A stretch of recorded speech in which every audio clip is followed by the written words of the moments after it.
Hey guys, what's up? All right, so you guys this week wanted to hear about why eating less can backfire in peri and menopause. And this is important, right? Because I know a lot of women I speak with have tried everything, the things you think you've tried everything. So the things you used to do, they're no longer working. And the top ones, of course, is eliminating carbs, intermittent fasting and counting calories, of course. And it's not working. Maybe you'll lose a little bit of weight through strict willpower and then gain it back, or maybe you find that you can't get your weight to budge at all.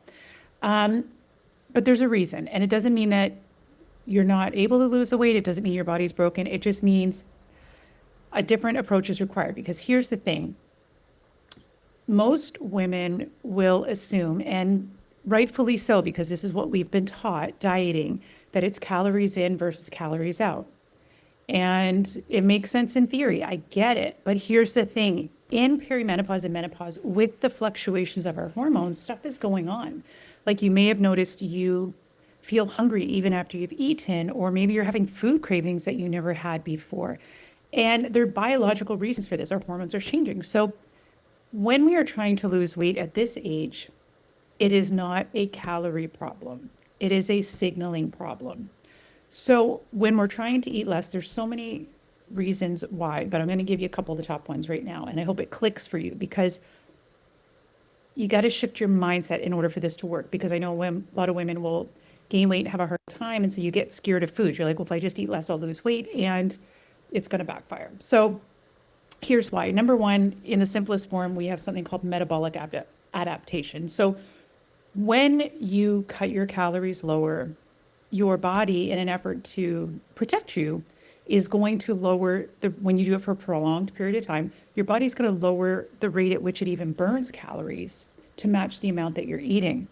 And so that's why you may find that you cut your calories back and you lose a little bit of weight, and then you plateau and you can't lose anymore. So then you drop a little bit more what you're eating, lose a little bit maybe, and you plateau, so you drop them even more. But your body is adapting to the amount that you're giving it. Metabolic adaptation. So this is not good, because you can only drop them so low. Not only that, you're probably starving and doing this through willpower. So we've got metabolic adaptation. Additionally, as we get older, naturally, we can start to lose a little bit of muscle mass. Now, whether you work out or not, even if you never stepped foot in the gym a day in your life, the way that you eat is going to determine if you preserve the muscle you already have and allow it to not decline as rapidly based on what you eat, even if you never worked out. So it's very important that you do not undereat, and especially protein, because we want to maintain what we already have. We want to slow that down, because muscle on your body is a metabolic powerhouse. So the more muscle you have, the more calories you're going to burn even at rest. So we want to make sure we're eating enough. Under eating can make your body lose that muscle mass, which is going to make your metabolic rate lower. So that's another important one. The other thing with the fluctuations in our hormones, our bodies are more sensitive to stress. And guess what our body considers as a stressor? Under eating. That creates more stress, which can increase cortisol, which is that hormone that puts fat right on the belly. So when it comes to weight loss at this age, it is about eating to support the body, not constantly overly restricting. Because if you notice that you are having, like we mentioned in the beginning, unnecessary hunger or food cravings you never had before, well, if you're not eating enough, your body is going to signal to you that it needs more, right? And when you're giving it plenty, and so we've got our hunger hormones, you want to make sure that you're eating enough to support your hunger hormones, because then they're going to signal to you properly, we've had enough to eat, or when you actually are hungry, yes, we're hungry. When you're not eating enough to support your system, the hunger signals are not firing properly. So they're not giving you proper signals. So you need to feed them so they take care of you and give you the right signals. We've also got insulin, blood sugar issues at this age related to the fluctuations of estrogen and progesterone. It affects our blood sugar too, which of course affects our insulin. Insulin is a fat storage hormone. So it really all comes down to hormones at this age and eating for your hormones. So if you are only looking at calories and not how they're affecting your hormonal health, you could be very, very well cutting your calories lower and lower, but you're not eating in a way to support that insulin response, which means no matter how low you drop them, your body's still signaling fat storage to you. Whereas you eat the proper nutrients at the proper times, it's going to support the insulin response, which is going to unlock fat loss for you. So it doesn't matter necessarily the number you're eating. It matters the type of food and when you're eating and the type of signal that that food gives to your body. This means that undereating could very well be doing the opposite of your goals, which is to lose weight. And so you're going through willpower, you're going through hunger, all for nothing. You don't need to do that. When you eat the right foods that are going to signal to your body properly, that can get rid of food cravings. So you're not fighting through food cravings. That will support your hunger hormones, so you're not feeling unnecessary hunger when you've had enough to eat. And it's, of course, going to help your energy levels and all that kind of good stuff.